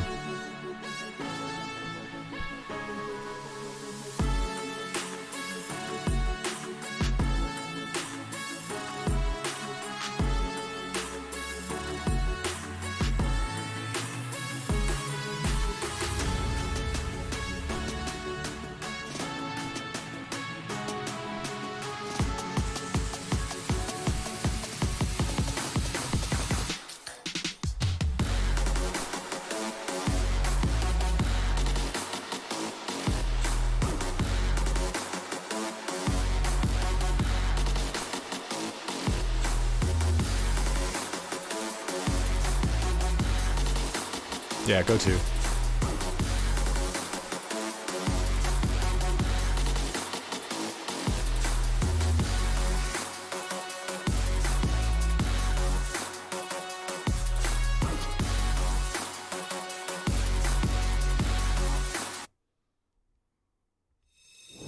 there you go. It's a little sneak peek for you. That was the 533 Tiny Trainer with the Insta360 Go 2 on it. I whipped up a 3D print the night before and ganked it off the printer before I left. Not my best design. It was literally just like blending other designs together because I didn't have time to design my own. Worked out pretty good. And I really like the 533 Tiny Trainer. It is, like I said, the funnest quad I have. And it's just that full stick, just send it type of build. It's just so much fun. It's a very unique frame, super fun. And that Insta360 Go 2, it just keeps impressing me. The video quality on it is great. The big thing you need to do with it, if you're going to get one, is get the ND filters for it. Yes, you can't control the shutter speed, but it does help. I'm hoping they make it so you can do that one of these days. Yeah. Let's see. Edoc, you can take him, dude. I have no idea what you're talking about.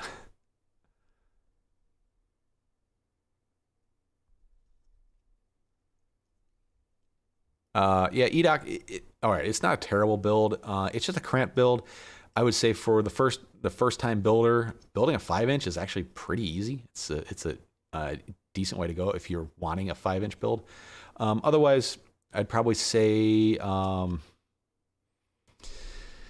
a toothpick, just because it's more open. But if your soldering skills are decent, then the 533 Tiny Trainer is a good build. And if you're looking to buy a 530 Tiny Trainer and you want to build it, FPV Crate has a crate bundle where it's all the pieces all in a box. Just buy a LiPo and a receiver and you're good to go. Go to tweetfpv.com and hit that link in there for FPV Crate. And if you want to get a subscription crate, it'll give me a cut of that as well. Let's see where we at. It's darts, $9.99. Let's get you on there, my brother. It's darts for another 2. Let's see, is that same dude my team member talks about? Please says, I don't know what you're talking about. Please build a 4-inch Tiny Trainer. I haven't seen anyone else do it. All right, give me a link to the 4-inch Tiny Trainer. I haven't found it. I don't think it exists.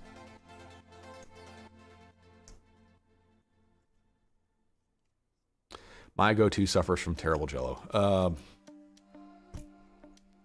Is that with the stabilization off or on or both?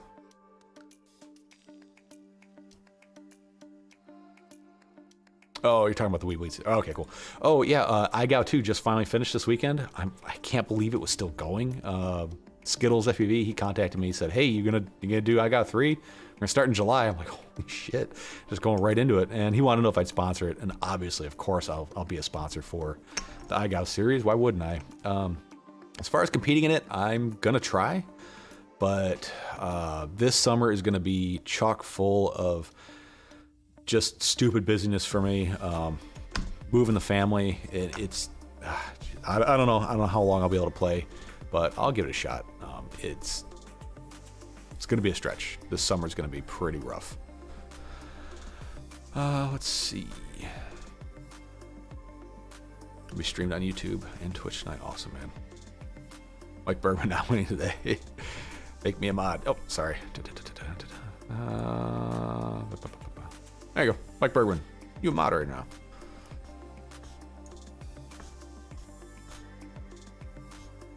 Awesome, man. Skittles is on my team. That's awesome. All right, so we're going to have to make way for one Joshua Bardwell's here in a few minutes. So again, Super Chat giveaway for today, the Korea quality drones, by the way. A brand new, never assembled, never used Talon V2. If you don't know what that is a plastic frame that is indestructible. A pack of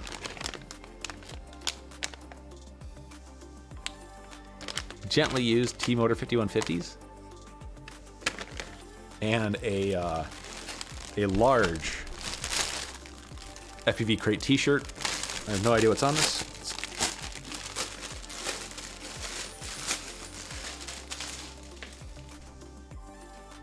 If you don't want the t-shirt or the props, I completely understand. So this is a large. It's actually a pretty cool design. I like that. And then the back's blank. It's black.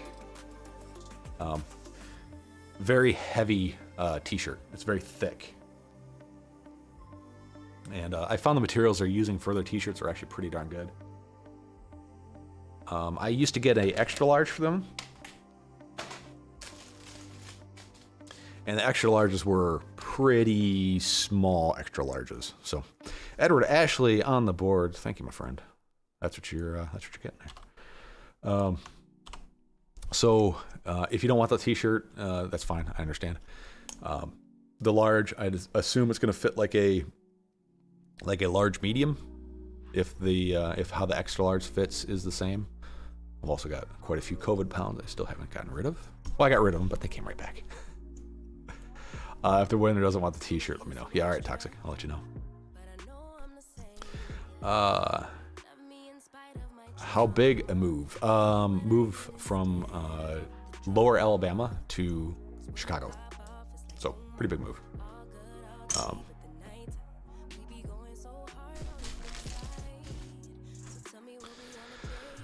Long range friends get blasted by DJI flying around in their area yesterday. Oh man, that sucks. T-Bird, how you doing, man? Welcome to the live stream. Yeah, I wish DJI would work better with analog or play nicer with analog. To where? Just south of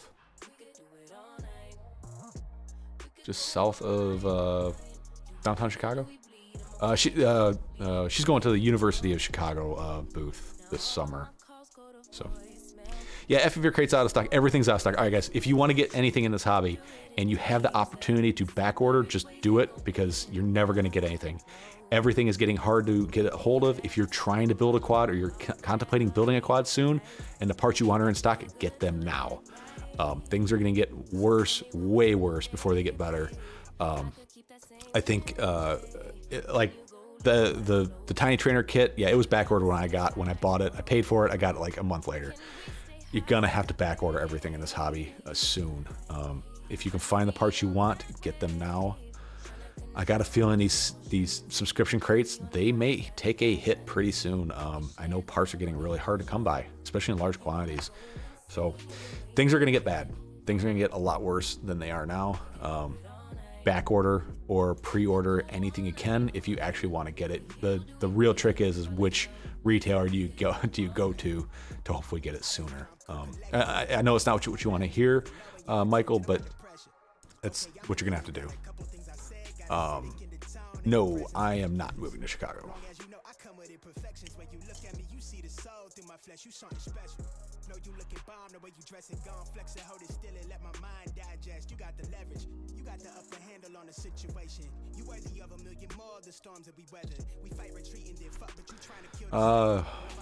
What was in the 5-inch crate this month? I don't know. The 3-inch crate was, hopefully you guys have watched the video. Oh, that's something I meant to hit off the top of the video. Giving away a sub 250 crate not next weekend. Next week I'm not going to stream. Doing some family stuff with the family.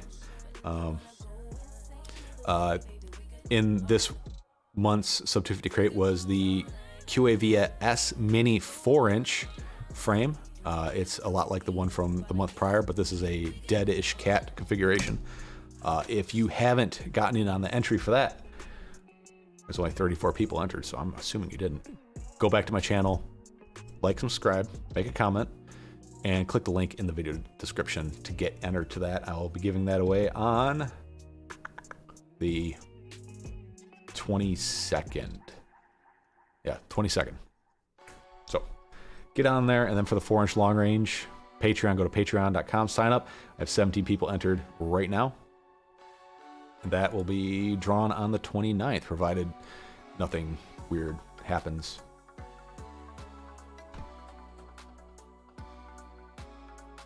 Do DJI camera drones interfere with animal? Yes, they do.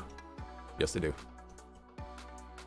I mean, they do a little bit, but not a ton, but they do interfere. Like if you flew a DJI quad near near somebody on analog, it'll mess with them. Family Guyver.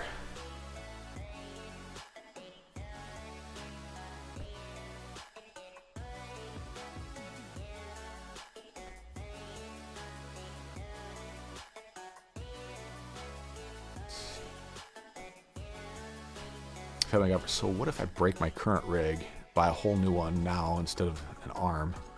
Is that what's happening? Thanks, world. There goes our hobby. So what if I break my current rig, buy a whole new one now instead of an arm? Yeah, or at least parts to repair it.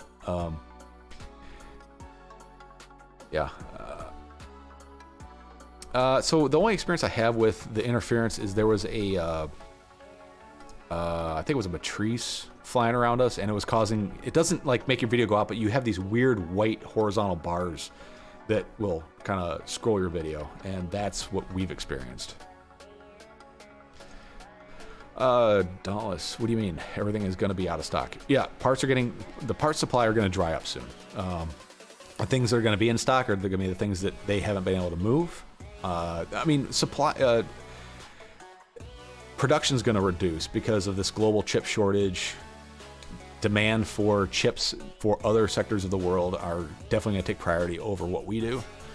So I would strongly suggest that if there's something that you think you might need, get it now. And if you do, and this isn't just a shameless plug, hit tweetfb.com, click those affiliate links. That'll help me out. But there's a lot of shortage coming. You can already see it now. Like, go to any of the retailers and look at how many ESCs they have or flight controllers. I'd say more than half their stock's probably out. It sucks. Chip manufacturing it's not down. There's just way more demand from the automotive and the computer industry than there ever has been.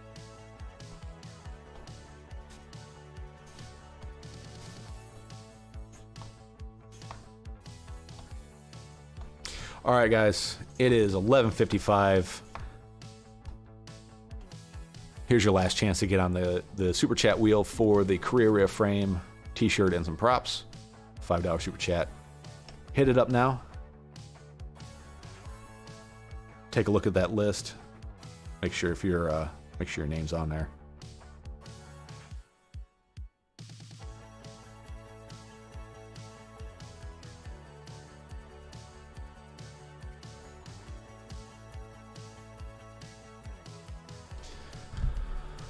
All right, folks. So give me a time between 10 and 50.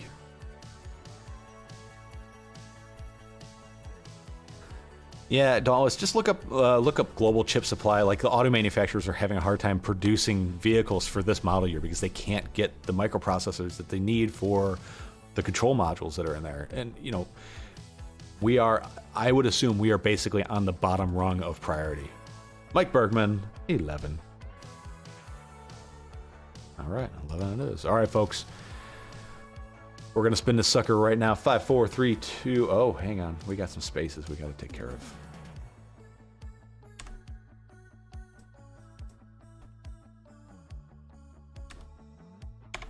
All right, here we go.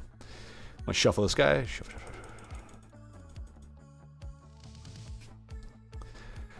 All right, guys. Good luck. 5, 4, 3, 2, 1, and thank you so much for your support. Please like, subscribe, blah, blah, blah, YouTube.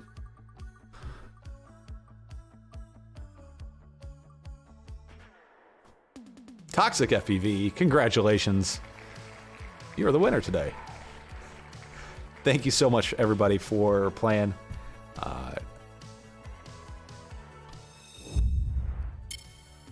The live streams are so much fun. This is like the best part of my week is doing the live streams, getting to talk to you guys in real time.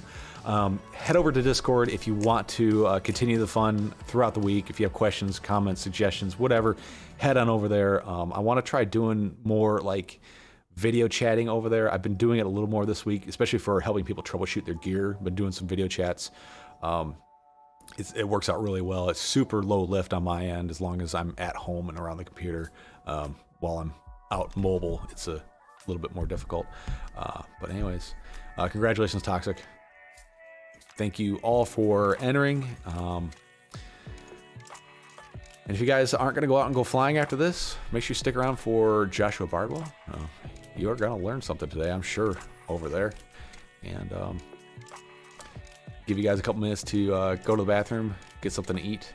I got to come up with a new outro tagline.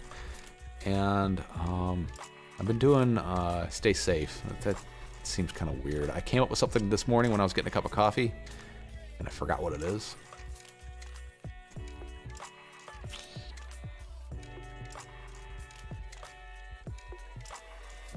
It's coming to me. I'm thinking about it. What was it? Ah, I got it. All right, guys. Thanks for stopping by. Thanks for checking us out. Make sure you go to tweetfb.com for all the different ways that you can support me and all the Toxic. I am definitely showing that. Go fly, fuckers. Yeah, that'd be a good one.